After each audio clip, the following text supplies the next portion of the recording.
7th Eurovision Song Contest was held on the 5th of March 1966 in Luxembourg. It was a case of Autriche 31 points, with the winning song Merci Chérie performed and composed by Udo Jurgens and written by the performer alongside Thomas Herberger. This was Udo Jurgens' third consecutive entry in the contest and the first victory for Austria, a feat that was not to be repeated for 48 years. This was also the first winning song to be performed in the German language. Here we can see Jurgens after winning the Eurovision Song Contest with France Gall of Luxembourg, who had won the 1965 event. Udo Jurgens was one of the most successful performers of all time in the German language, in a career spanning 60 years, during which he sold 105 million records. He sang not only in German but also in English, French and Italian.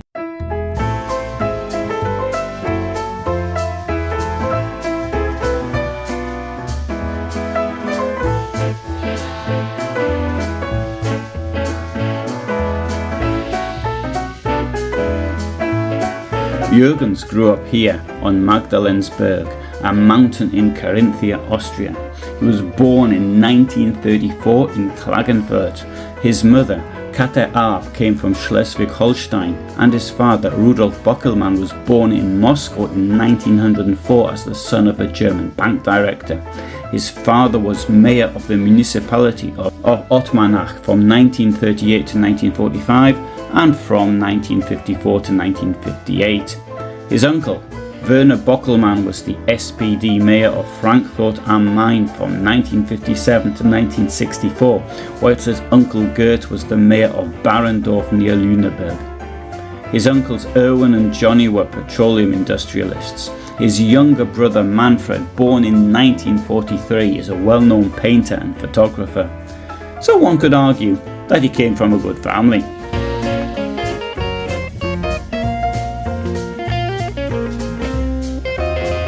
In 1958, at the age of 17, Udo Jurgens won a composing competition organised by Austrian radio with a song entitled Je t'aime.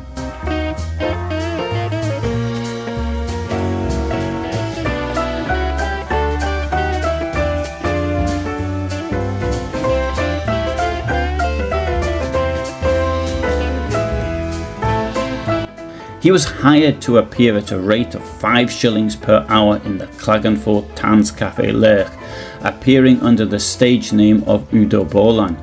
He formed the Udo Bolan Quartet with Johnny Richards from the United Kingdom on the drums, Klaus Bemmel on guitar and Bruno Geiger on bass.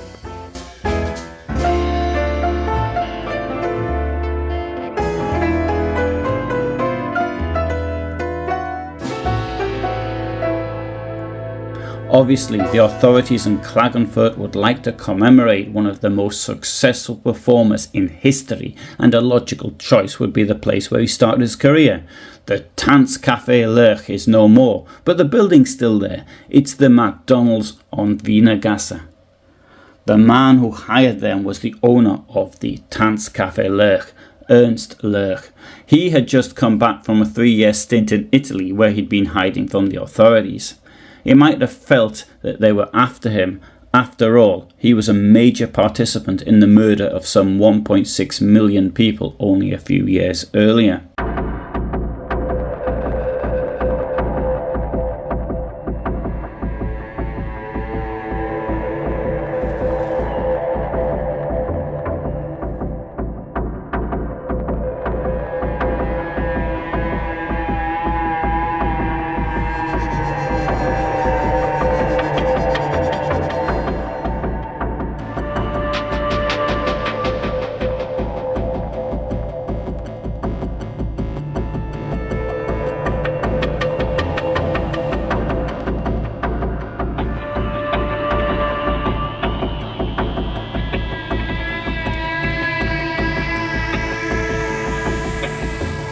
The cafe had been started by his father, who had named it the Café Lerch.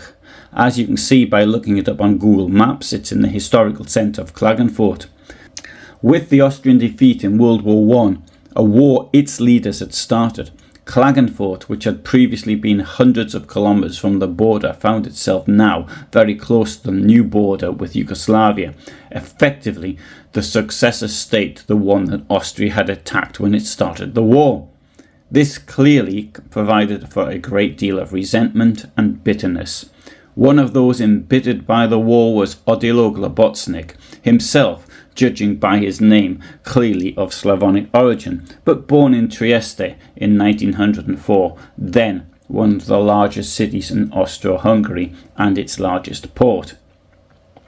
After the defeat, his family came to Klagenfurt. He became a regular at the café, as did other Nazis, even after the party was made illegal in Austria in 1933. The son of the café owner, Ernst Lerch, was born 3.5 months after the beginning of World War I on the 19th of November 1914. He was born in Klagenfurt and studied at the business school in Vienna, the Hochschule für Welthandel. He didn't complete his education. He dropped out and worked as a waiter in hotels in Switzerland, France and Hungary from 1931 to 1934. According to Simon Wiesenthal, whilst working in a cafe in Paris, Lerch came into contact with Nazism for the first time. It must have impressed him. On the 1st of January 1933, Lerch joined the National Socialist German Workers' Party with membership number 1327396. In March 1934, he joined the SS number 309700. In 1936, he was appointed SS Untersturmführer and a year later SS Obersturmführer. In 1934, Lerch returned to Klagenfurt in order to work in his father's café. On his return to Austria, Ernst Lerch met Odilo Globocnik. Globocnik had been involved in Nazi politics and had probably been involved in terrorist activity. He was working for an engineering company in Klagenfurt and he had stored explosives at his place of work. The two of them formed their own organisation called the Kohlmaier Fraternity and each got a code name. Luise for Lerch and Mr King for Globocnik. Seems rather odd that Lerch should choose a female name. During this time, Globocnik was in and out of prison due to his Nazi party activities, but at the same time he was rising in the ranks of the underground organisation and currying favour with Hitler. One of the places that they used to meet was the Klagenfurt townhouse of Reinhold von Mohrenschildt. Reinhold von Mohrenschildt was born in 1915. His family had lost their landed estate following the creation of Yugoslavia, and they had moved north to Austria. Von Mohrenschildt was also later to become one of the Operation Reinhard murderers in Lublin. They would hang out at the Café Lerch with the likes of Ernst Kaltenbrunner, later to be Heydrich's successor, Franz Kutschera, who became Deputy Gauleiter in Carinthia in 1934, Friedrich Reiner, Herbert Klausner, Helmut Orwin Perl, Hans Alban Rauter, Siegbert Ramsauer and possibly Hermann Höfler, amongst others. It is hard to believe that this little group hanging out in a cafe in Klagenfurt would hold the power of life and death over millions of people only a few years later. Globocnik and Lerch had nothing to do with the attempted Nazi coup d'etat in Austria in July 1934, but Globocnik did assist some of the killers in getting away. Globocnik may have participated in a Nazi uprising in Wolfsburg that year. As most of the older Nazis were forced to flee Austria, many via Yugoslavia, this left the younger ones like Globocnik and Lerch to be able to dispose of the not inconsiderable funding generously laid on by Hitler, courtesy of the German taxpayer. Of course, this had to be done in secret. Hitler had promised the new Austrian Chancellor Schuschnigg that he would not interfere in Austrian politics.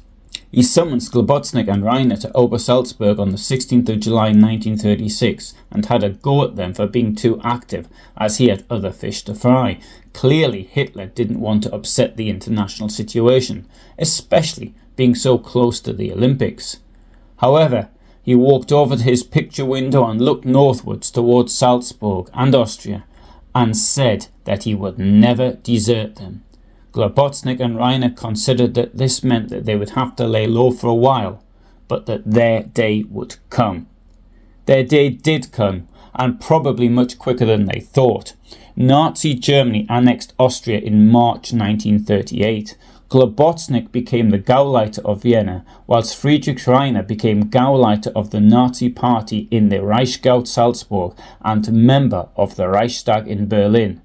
Later, amongst other positions, he was to be the Gauleiter of Reichsgau Carinthia, as well as the High Commissioner of the Operational Zone of the Adriatic Littoral. Ernst Lerch also got his reward for years of underground activity for the Nazi Party. Indeed, I think the reason he came back to Austria in 1934 was because of this. His job at his father's café no doubt gave him plenty of time for out-of-hours activities, as well as a convenient location to plan them. His father was a noted German nationalist and a far-right Völkisch activist, and no doubt encouraged his son. Lerch was described as a friendly character who made a good impression on everyone. This, of course, is a good trait in a waiter, and later in a cafe proprietor. Waiters tend to organise things well. They know what's going on, and they try to bring everything together. These are good qualifications for working not only in the hospitality industry, but also in the Nazi administration, and later within the small group of people that were to murder all the Jews in this general government.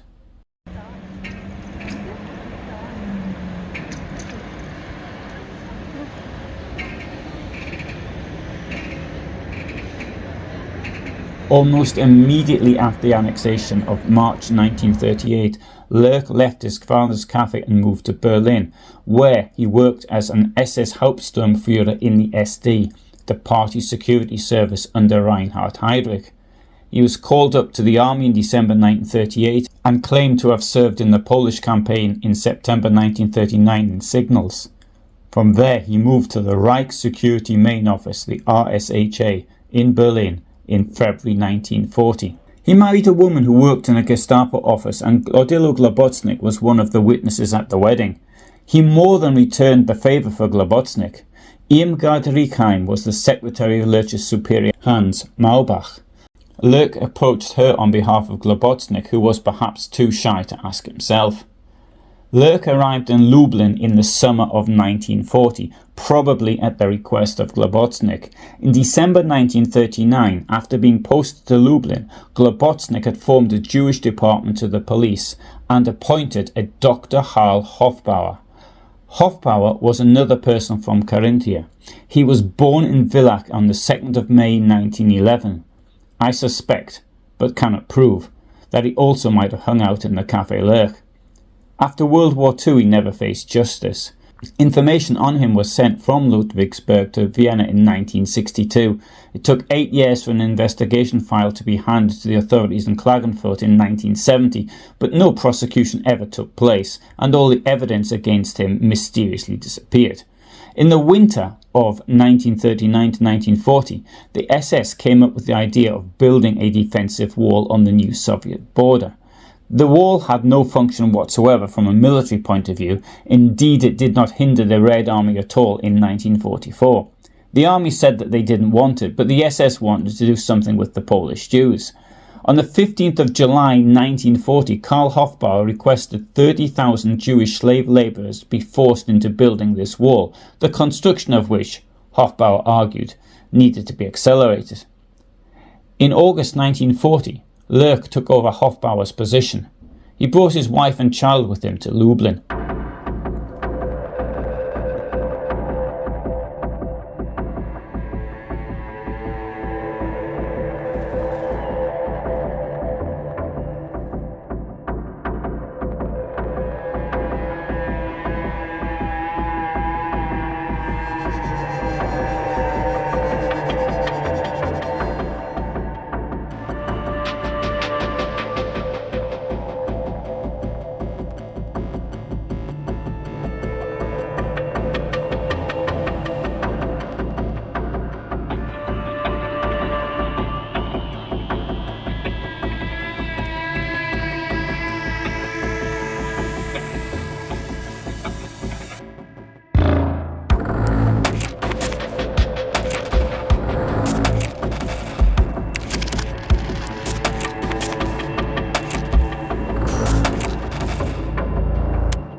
This newsreel shows the forced relocation of Jews to the Krakow ghetto.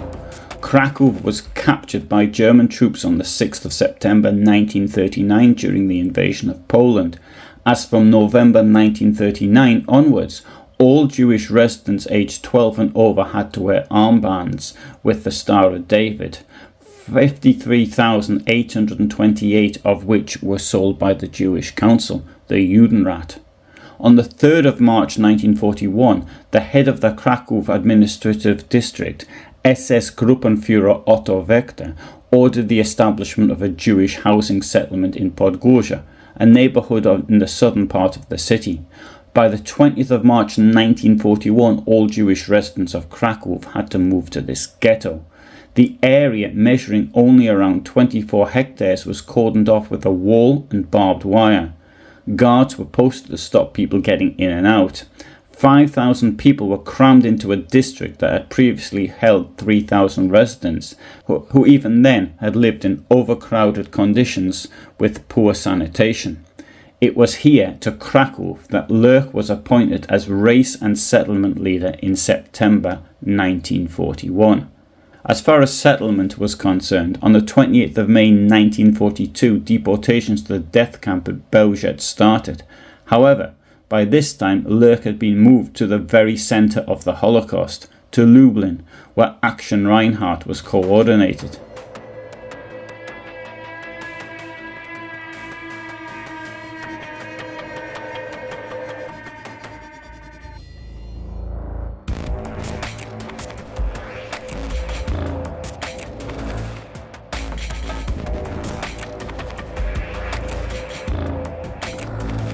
Leading this murder operation was Odilo Globocnik, the former client at his father's café, with whom, no doubt, Lerch had shared many moments dreaming of the future.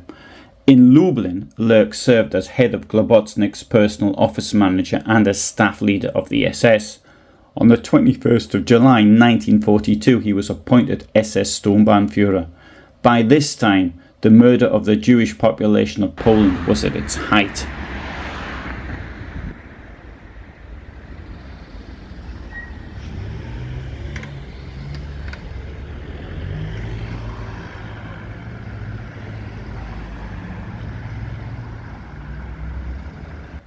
Lerch was one of the most important men in Action Reinhard. He was jointly responsible for Jewish affairs, the mass murder of Jews in the general government. He coordinated the radio connection between the headquarters of Action Reinhard in Lublin and the RSHA in Berlin.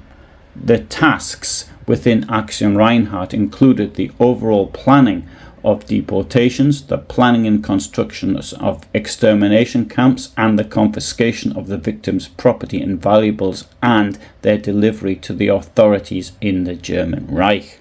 The murder of around 1.6 million people involved only around 100 criminals from Austria and Germany, together with several hundred support staff called Travniki men, former Red Army soldiers, now in the pay of the Nazis.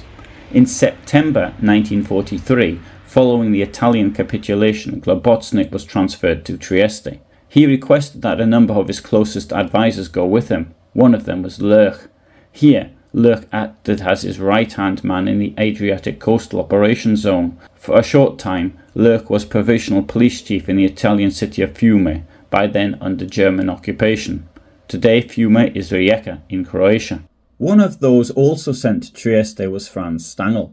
Stangl had been the commandant at Treblinka. Following his trial and sentencing, British author Gitta Sereny was able to interview him. She later had extensive interviews with Stangl's wife. In her book, Into That Darkness, Gitta Sereny reports Stangl as saying that he thought that they had been sent there in order to be killed. There were partisans everywhere. Indeed, Christian Wirth, former commander of the Belzec death camp, had been killed near Koszina, today Kozina, on the 26th of May 1944 whilst on an official trip to Fiume. This photograph of Lerch was taken in March 1945. On his right is a Chetnik officer of the Dinara division. The Dinara was an irregular Chetnik formation which had operated mainly as auxiliaries of the occupying powers and for the Yugoslav partisans. The division was under the control of the Supreme Chetnik commander, Draža Mihailović. By the end of 1944, with the war turning against them, this division began withdrawing towards Slovenia.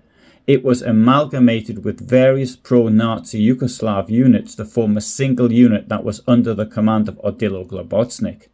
We can see that SS Sturmbannführer Ernst Lerch not only has binoculars, but also a camera, which of course leads to the hope that there may be wartime photographs which will yet turn up. The man to the left of Lerch is an SS Hauptsturmführer. I don't know who he is. As the American and British troops made their way to the north of Italy, SS General Karl Wolff arranged for the surrender of all German troops, even though Hitler was still alive. For those men in the SS in the Adriatic coastal operation zone, their only choice was to try to make their escape north. They must have realised that their best hope was to melt into the population and hope against hope that they would not be found. With their world in flames and because of the enormity of their crimes, if caught, they could only expect the death sentence. How Ernst Lerch fared after World War II will be examined in part 2.